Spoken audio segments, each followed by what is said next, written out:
Hey guys, it's Fricke. It's Lindsay Zienty. It's Talia Massi. It's Caleb Wiley. And you're watching Draft Day Discussions.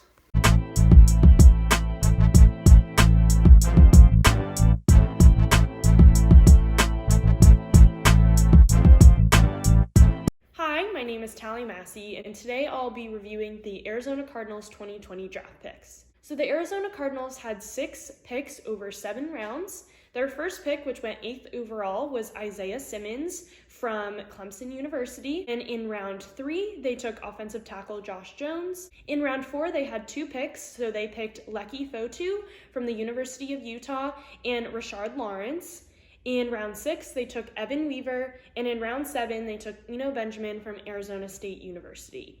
I think the biggest things for the Arizona Cardinals during the 2020 draft was to get a bunch of good, solid defensive players, and I think they accomplished that. To get Isaiah Simmons was a really big win for them, especially because last year they really struggled on the defensive end. During the free agency, the Cardinals acquired DeAndre Hopkins, which was a huge win for them. Kyler Murray did a great job last year, considering he won Rookie of the Year, except he had some moments where he was a bit inconsistent, and I feel like that came from a lack of good defensive players, but also another wide receiver to turn to besides Larry Fitzgerald. Another draft pick, though, to look at was Eno Benjamin, who was actually pretty surprising since a lot of people thought he would have been picked earlier by a different team, but the Cardinals were lucky to get him, and especially because they let David Johnson go in the DeAndre Hopkins trade, I think that was a really great pickup for them, and he did really great things at ASU, and now that he's staying in Arizona, I think he'll be able to continue that trend and do some great things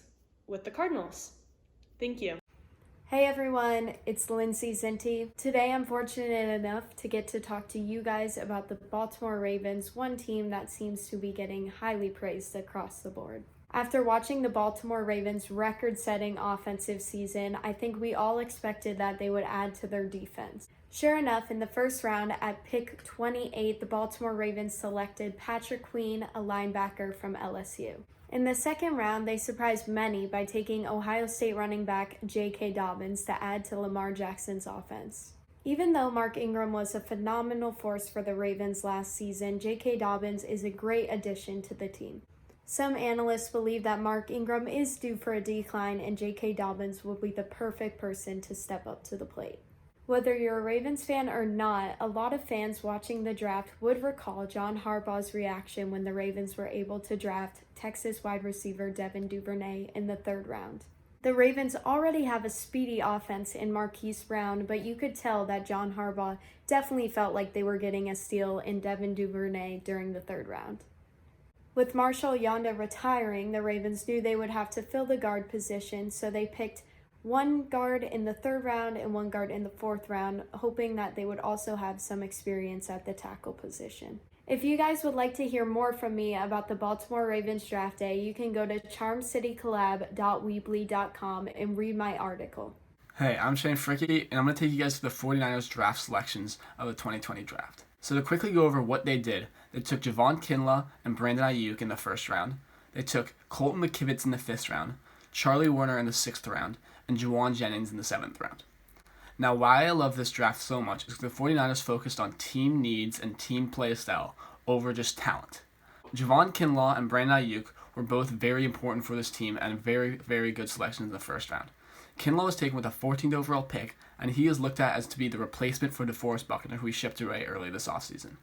Kinlaw is a big body, he is very good and a very raw talent that the 49ers, hopefully if he has help from Nick Bosa, Eric Armstead, and Dee Ford learning from them, can turn into a great player.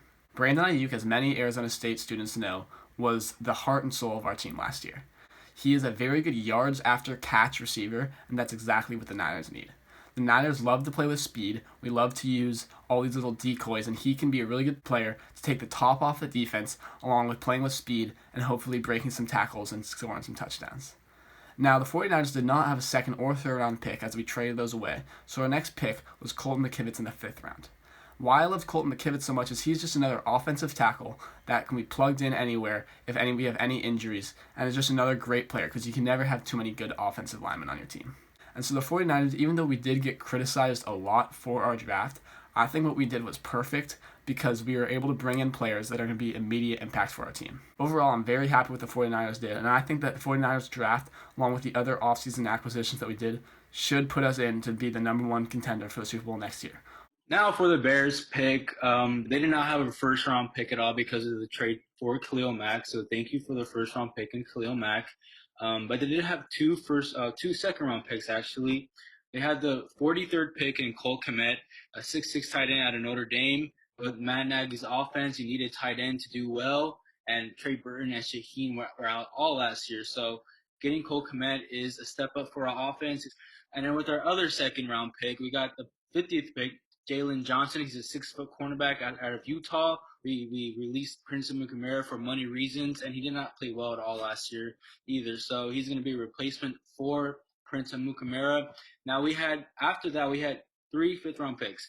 Our first fifth-round pick was the 155th pick, Trevis Gibson, 6'4" DN out of Tulsa. And after that, we had pick 163, Kendall Fielder, another cornerback out of Georgia Southern.